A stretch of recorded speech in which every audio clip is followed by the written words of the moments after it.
Ready. আসসালামু আলাইকুম।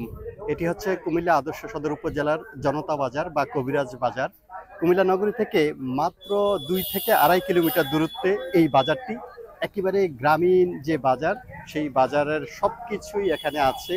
প্রতি বৃহস্পতিবার এবং সোমবার হচ্ছে জনতা বাজার বা কবিরাজ বাজারের হাটবার, অর্থাৎ বাজারের দিন।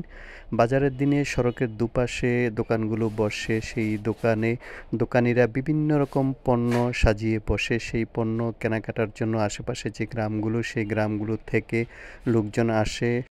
বাজারটি কুমিল্লা নগরীর খুব কাছাকাছি হওয়ায় কুমিল্লা নগরী থেকে অনেকেই এখানে বাজার করতে আসে। যেহেতু গ্রামীণ বাজার, সেহেতু গ্রামে যে সবজি উৎপাদন হয় সেই সবজি এখানে বিক্রি হয়।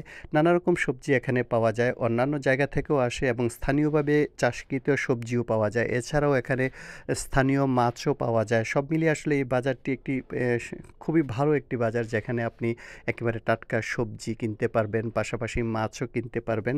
আরেকটি বিষয় যে এই দোকানগুলো দুপুরে বসে এবং সন্ধ্যার পরপরই শেষ হয়ে যায়। এই বাজারে অন্যান্য প্রতিষ্ঠানগুলো থাকলেও এই হাটবারে যে বাজারে সবজি বাজারটি বসে, মাছ বাজারটি বসে, এই দোকানগুলো সড়কের দুপাশেই বসে। যার কারণে দেখতেও খুব সুন্দর লাগে যে সারিবদ্ধ হয়ে সবাই বসে আছে এখানে বাজার করতে।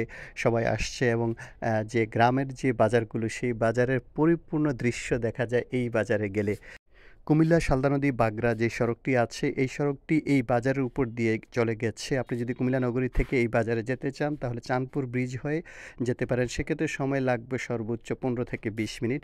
আর দূরত্ব তো আমি বললামই, 2 থেকে 2.5 কিলোমিটার। সব মিলিয়ে এই বাজারটি ঘুরে আসতে পারেন এবং এই বাজারে নানা রকম পণ্য কিনতে পারেন এবং আপনার ভালো লাগবে, যেহেতু এই বাজারটি একেবারে গ্রামীণ যে বাজার, সেই বাজারের পরিপূর্ণ স্বাদ বা পরিপূর্ণ চিত্র এই বাজারে গেলে আপনি পাবেন। আরেকটি বিষয় যে এখানে অনেকেই দেখা যাচ্ছে যে সুনির্দিষ্ট দোকান নেই। যে যার মতো করে বসছে, তাদের বাড়িতে উৎপাদিত বা বাড়িতে গাছে লাগানো সবজি নিয়ে বসছে, সেই সবজি আপনি কিনতে পারবেন।